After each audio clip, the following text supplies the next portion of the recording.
We don't always recognize the moment a boundary is about to be tested.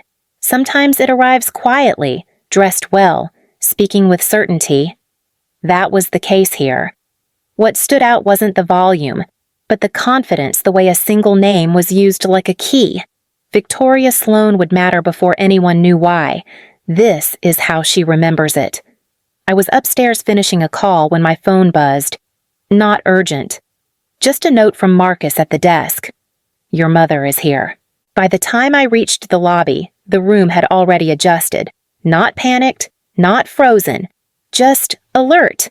Elaine stood near the desk, perfectly still, purse on her arm, eyes steady on Marcus. An ambassador suite, she said. Victoria will authorize it. Marcus didn't rush. For security reasons. Ma'am, I'll need written authorization from Sloan Sovereign Holdings. Elaine smiled. Not warmly. Then call her. I stepped in before he could. That won't be necessary. Her eyes found mine. No surprise. Just expectation. There you are, she said. We need to talk. I nodded once. Not here. She tilted her head. You don't get to decide that. Marcus glanced at me. I gave a small shake of my head. We'll step aside, I said. Briefly. She leaned closer, lowering her voice. Your father is still Rose's legal guardian. Don't forget that. The words landed exactly where she meant them to. For a second, the lobby felt smaller, not louder, just tighter. From the corner, someone paused mid-step, sensing a shift they couldn't name. I exhaled and met her gaze. I haven't forgotten anything. Good, Elaine said.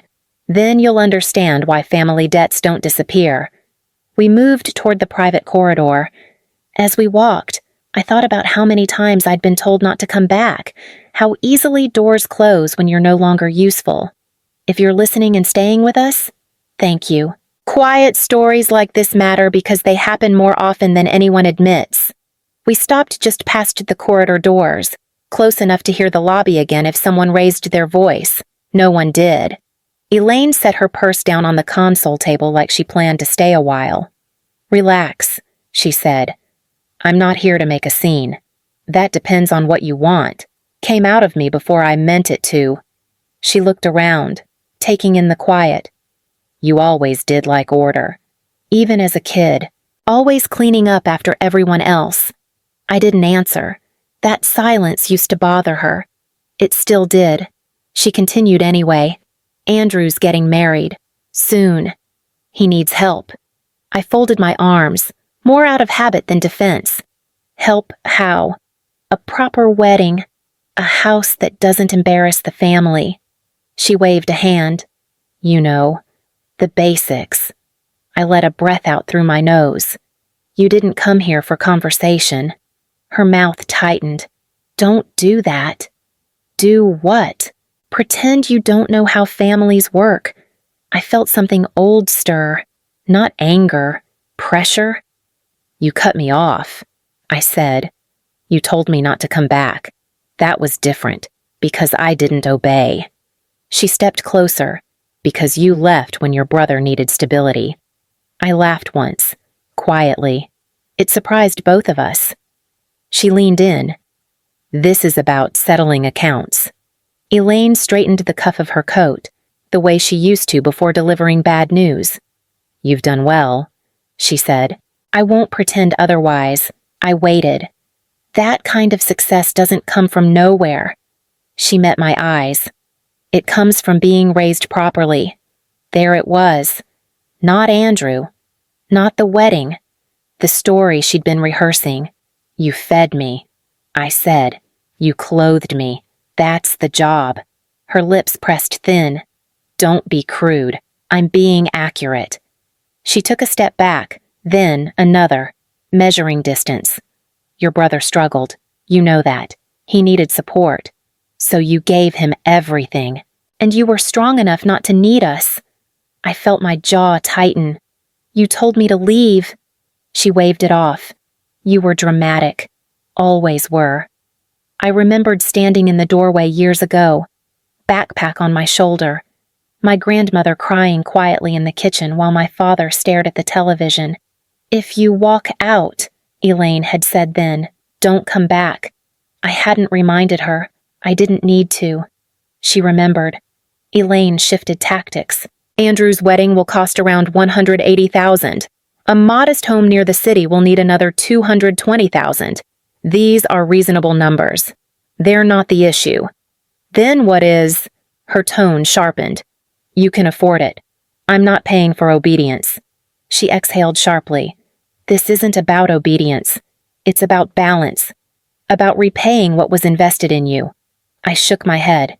"You don't get to invoice childhood." Her gaze hardened. "Careful." The word landed heavier than it should have.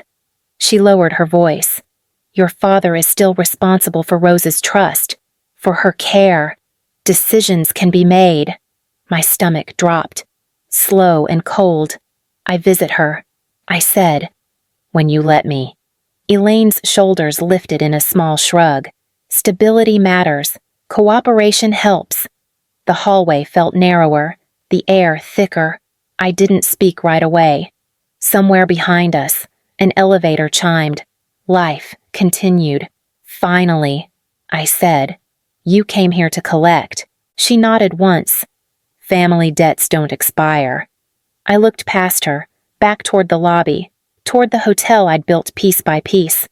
"Neither do boundaries," I said quietly.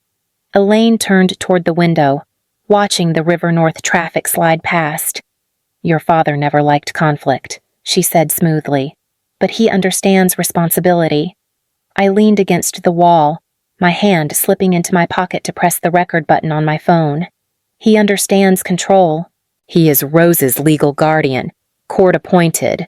She glanced back, her eyes hard.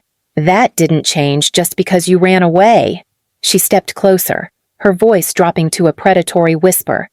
"If your cooperation breaks down, Thomas can approve an immediate transfer.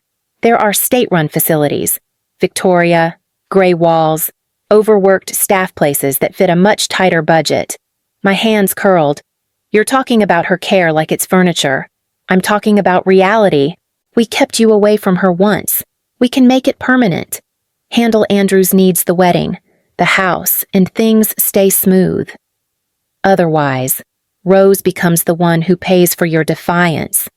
I looked at her, really looked. The comfort she had with the threat was chilling. It wasn't just greed, it was undue influence. A textbook case of using a vulnerable senior as a bargaining chip. "Now I understand why you came in person," I said, my voice eerily calm. Elaine nodded, mistaking my stillness for surrender. Leverage works best when it's seen. She didn't realize that while she was showing me her leverage, I was capturing the evidence that would eventually destroy it. I didn't answer right away. I let the quiet stretch until Elaine shifted her weight. "Say something," she pressed. "I hear you," came out evenly. All of it. Her shoulders eased. "Just a fraction," I added. "If you're asking for money. I need details, documents, timelines." That got her attention. "Of course. We're not unreasonable." I nodded once. "I'll review what you want. Equity, allowances, whatever structure you think makes sense." Elaine's mouth curved into something like relief. "Good. I knew you'd come around. This isn't agreement." I said, "It's consideration." She waved that away. "Families don't need contracts. We do." I replied, "Especially this one." A pause. Then she smiled again. Tighter this time. "Your father will be glad to hear you're being practical. I'll need full access to Rose's records," I said. "Medical, financial, everything tied to the trust." Elaine hesitated. "Just a beat. That can be arranged, then arrange it." She picked up her purse, already turning toward the lobby. "Send me a list. We'll move quickly." As she walked away, she stopped and glanced back. This is the right choice. I watched her go. The calm returned to her step. She thought she'd won something. I stood there a moment longer, then pulled out my phone and typed one name into a new message thread. Claire Hoffman. Claire Hoffman answered on the second ring. I was wondering when you'd call. We met 2 days later. She listened without interrupting as I played the recording from the lobby. Claire's expression didn't flicker until Elaine's voice mentioned the transfer. That's undue influence, Claire said, tapping her pen. And your father is the fiduciary. That means he has a legal duty to act solely in Rose's interest. Threatening her care to settle your brother's debts isn't just cruel, it's a breach of trust. She requested every document, trust ledgers, medical notes, and visitor logs. Then, we waited for the subpoenas to do the rest. 2 weeks later, Claire called, her voice sharpened by discovery. We have it. Victoria. I flagged 3 suspicious disbursements from the family trust. Your father authorized a gift of $100,000, coincidentally the exact amount of Andrew's wedding deposit. He didn't just threaten her care. He's been commingling funds. The air left my lungs. He's stealing from her. He's treating a protected trust like a personal checking account, Claire corrected. We're filing an emergency petition immediately. We aren't just asking to visit. We're asking for a temporary suspension of his authority based on financial mismanagement and elder coercion. The court moved with a clinical speed that surprised me. They appointed a guardian ad litem to protect Rose's interests and a neutral medical advocate to review her living arrangements. Late one night, I signed the final affidavit at my kitchen counter. The pen felt heavy, but my hand was steady. This wasn't a family feud anymore. This was a forensic audit of a lifetime of manipulation. It wasn't revenge. It was a process. And for the first time, the law was standing between my mother and her prey. The call came early, before the lobby filled, before the day could pretend to be normal. Victoria, Claire said, voice steady. The court signed off. I stayed quiet, waiting for the rest. Temporary suspension of fiduciary authority. Effective immediately. An independent guardian will oversee Rose's care while the review continues. I leaned against my desk, eyes on the window. And my parents. There's an order limiting contact during the transition. A beat passed. She's being moved this afternoon. I closed my eyes, just for a second. At the facility. The nurse handed me a clipboard. We'll need confirmation for the transfer. I signed where she pointed. Full names. Dates written out. No shortcuts. Elaine called while I was still there. I let it ring once. Then answered. You went behind our backs, she said. No greeting, no warmth. The court stepped in. You had no right. Neither did you. Her breath hitched. You can't just take her. I didn't. I replied. The law did. Silence. Then, quieter. Your father lost authority. I said, for now. I ended the call before she could finish. Later. I sat beside Rose as the orderly adjusted the blanket around her shoulders. She squeezed my hand. Light, but sure. You're here, she said. I am. Outside the room. Papers changed hands. Decisions moved forward. Inside. The room stayed calm. For the first time in a long while, nothing was being held over us. Elaine chose a conference room neutral, beige, and sterile as if the decor could soften the blow. She arrived early. Her coat was already draped over a chair, a silent marker of her presence. You didn't have to involve lawyers. She began. It wasn't an accusation, just a heavy, bone-deep fatigue. I set my bag down and sat opposite her. I didn't have a choice. You always make things bigger than they need to be, she said, rubbing her hands together slowly. I learned that from you. Her eyes flicked up, then darted away. This has gone far enough.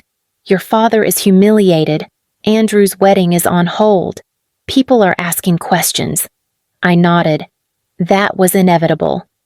Elaine leaned forward, her voice dropping to a plea. You can still fix this. Transfer the funds. Step back.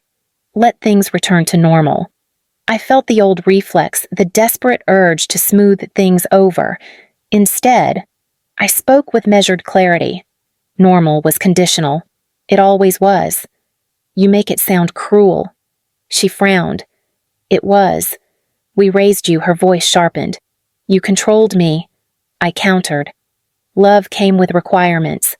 Silence, gratitude, obedience. You're rewriting history, she whispered. No, I've just stopped minimizing it. The room fell silent, I added, softer now. You taught me that affection had to be earned. I finally learned how to remove the conditions. Elaine's shoulders slumped, not in defeat, but in recognition.